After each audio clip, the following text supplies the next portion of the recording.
Hi there, welcome to a fly tying video where I'm going to show you how I tie one of my heavy bugs. So just a bit of an explanation about this fly. So heavy bug, okay, it's 4mm bead with a tungsten underbody. So your 4mm beads normally they weigh about 0.5 of a gram, something like that. 0.47, 0.48 to be exact, but you know, heavy, but we want to make this one a little bit heavier. So underneath here, within the dressing, we've got one of these that you can get from Tungsten Beads Plus. It's the only place I've seen them.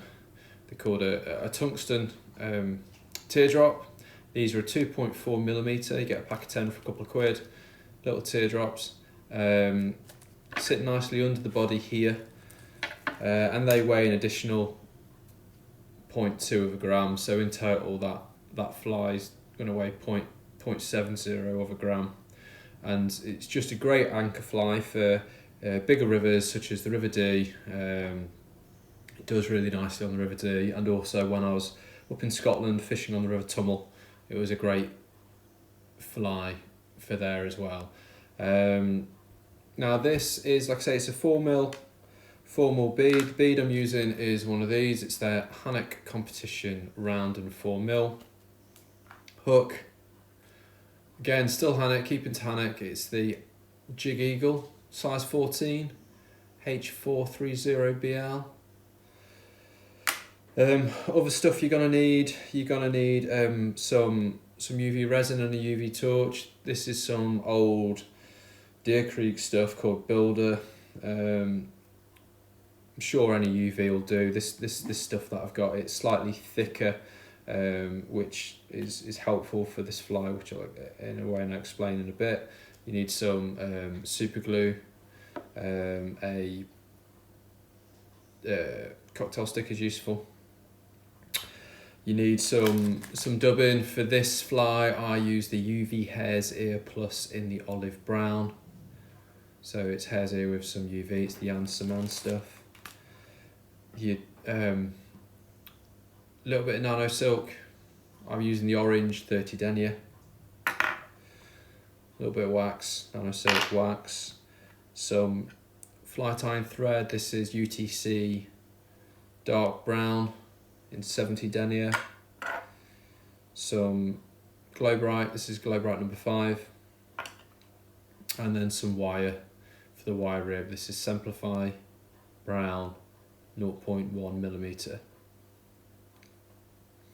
So let's get on with the fly. So like I say, it's a Hanek Jig Eagle, which is the H430BL hook. It's a really nice hook from Hanek. It's got a nice medium wire, really nice turned in point.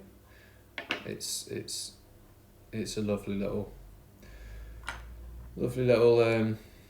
hook they've started doing. So I'm going to put a little bit of wax on the last little bit, so the last inch or so of my, I've probably done too much there, but last inch or so of my nano silk.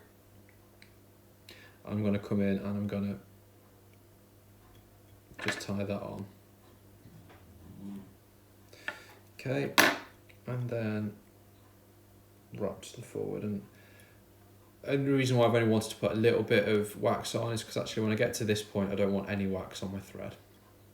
You've perhaps seen in some of my other fly tying videos that when I'm putting larger beads like a 4mm bead on a relatively small hook, although it's a size 14, I still need to do it on this occasion. I do this when I dress the bead forward and catch it on with a couple of turns behind, couple of turns in the eye. So you're going behind the bead a couple of times and in front of the bead a couple of times at the eye. And keeping your tension as you do it. And what that does is it catches that bead in, so the bead isn't going to fall off. It's going to stay in position, but also really importantly, it isn't going to crowd that eye. So that's tied on really nice. There's no crowding of that eye whatsoever. even though we've got a larger bead on that hook. Bit of wax,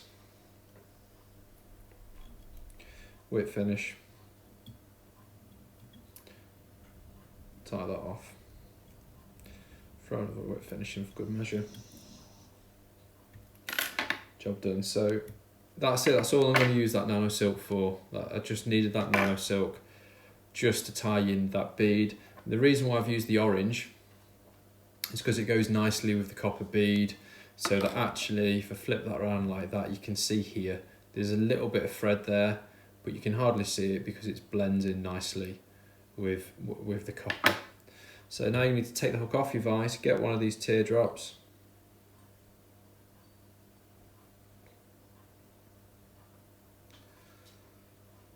and put the teardrop on.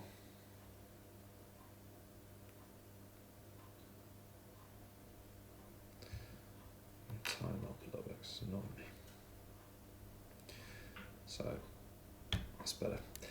So you'll notice with these teardrops, they've got like a slit in them which is needed to get over the bend of the hook.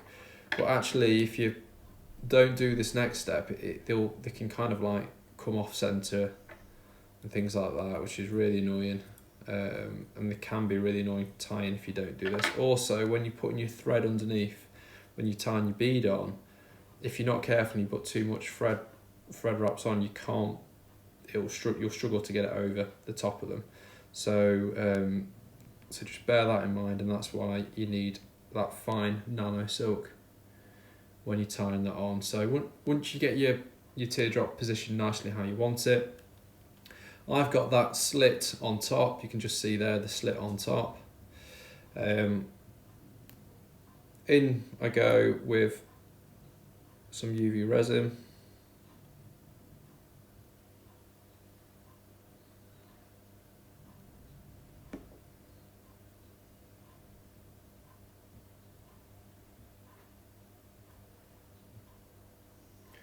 Again, make sure it's positioned how you want it. Make sure it's nice and Charlie dog.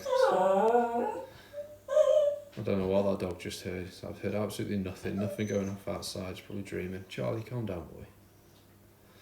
Set your UV resin, get your torch out, just get that nice and set.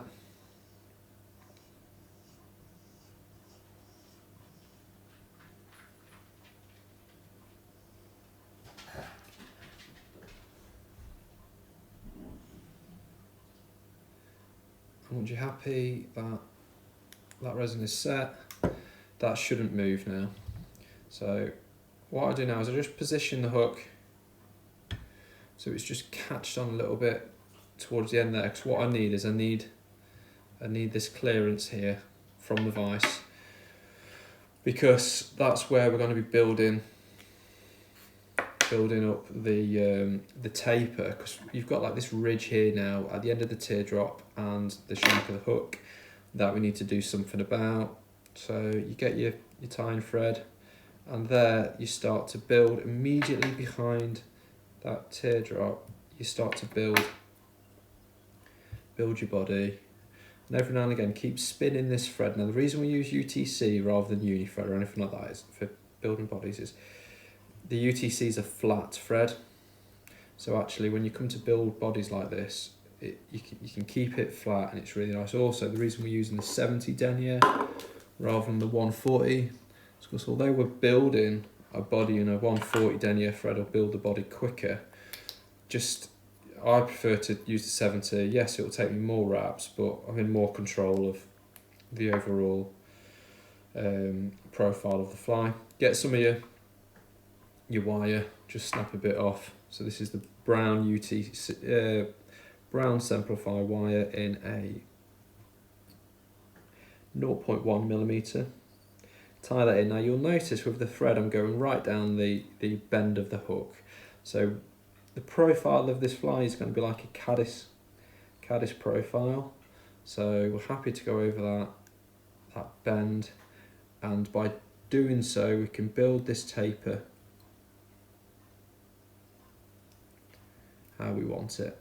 So you'll notice I keep giving my thread a bit of a spin to make sure it's flat, and I'm building up back and forth up to the start of this teardrop, and then when I'm happy I've built up to the same kind of thickness as that teardrop. Doesn't need to be perfect, but it just needs to be good enough. I then start to wrap over the teardrop to cover the teardrop in just one layer of thread. Just one layer of thread going up the teardrop.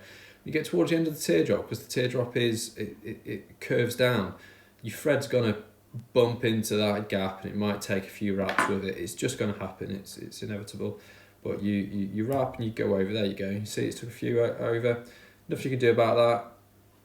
You just keep now winding that thread in the gap between the teardrop and the bead, and you just build up.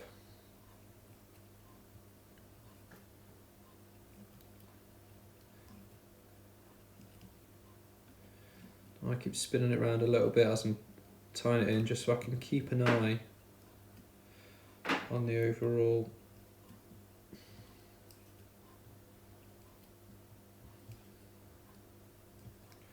profile of the fly. And when I'm happy, I am there that's a nice profile. So we've got nice profile from kind of like slim body up over the teardrop. We've covered up that gap. It's nice. We've got the your wire rib tied in at the back. You've got your tie-in silk at the front. Perfect up till now. So get your super glue. So this is just some Loctite super glue. Drop. What I do is I just put a blob each side, not loads, just enough, and then get your cocktail stick and just work it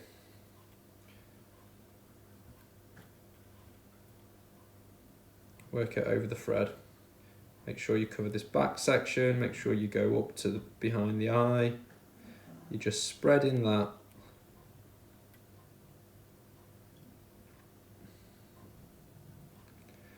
Super glue around. And what that does, it just locks that thread together. And also when we now come on to wind on some of our dubbing, it'll stick the dubbing down as well. Because you've got to remember, this fly, it's a heavier fly. We're going to be using it to, like, you know, pretty much bash the flies along the bottom. This fly might get like knocked around the rocks, knocked around the bottom, bounced around a bit, looking for getting the grayling. So it needs to be a durable fly. So you don't need much of this stuff. Just put it on a little bit at a time.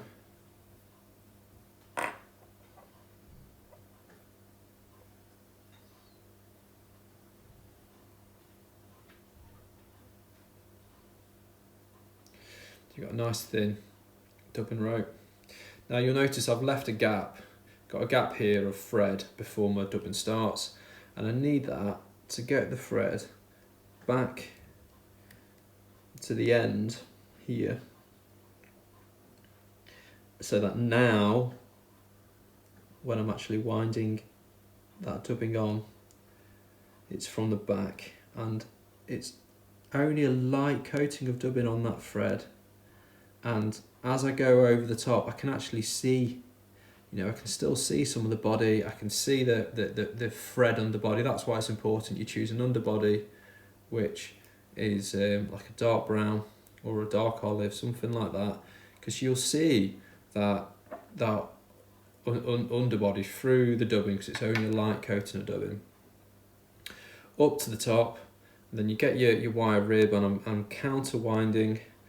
So by counter wind, I mean I'm winding it the opposite direction to the way I've wound my thread. And quite a lot of winds of this, because, you know, it's got to be a durable fly. So I'm winding that on. Then when you get to behind the eye, just a wrap behind and in front of that wire to secure the wire in. At this stage you can make sure the hook's nicer on your vise so it ain't going to pop out, and you can helicopter that wire off. So there we go, we've got a nice Caddis looking body. At this stage here we come in and whip finish, just a couple of turns, that's all we need, because what we're going to do next is we're going to get our glow bright floss number 5, which is the orange stuff, and you're going to do a hot collar, hot collar of glow bright floss thread. So the way I catch it in, I go pretty much a turn in front, and then I go behind this tag end and tie it, and like you in front and behind this tag end to catch in the thread so it's not just going to fall off. And now I've got that thread caught in, look, nice, got rid of the tag end, thread nicely caught in. Get your Sally Hansen's.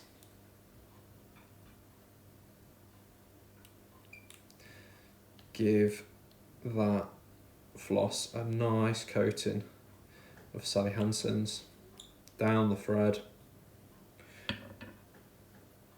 and then a few more winds to create a nice collar and get some of that Sally Hansen's already into the collar. Let me give it one more wind there. Then come in with your whip finishing tool and 1, 2, 3, turn whip finish,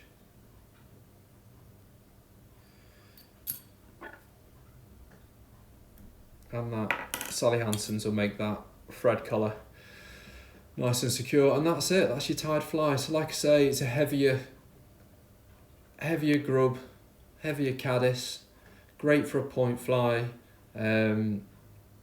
It's pretty much constantly one of my point flies for the River Dee. If you wanted to go heavier even again, you could tie the same fly, but you could get like a 4.5mm bead. That'd change it from being like 0.7 of a gram to 0.9 of a gram, even heavier. So yeah, so that's a nice way of doing it. It's just a nice alternative to the jig backs. I just think it's a bit of a nicer profile, bit of a nicer fly. Sometimes find with jig back, when the fish take them, they bump fish off a little bit, because of the way the weight is on the fly. This just seems to, when the fish take it, because the grayling do love this fly, it's just a bit more easy to keep on. But that might be my user error, so we'll see. But anyway, yeah, great fly. Hope you've enjoyed that video.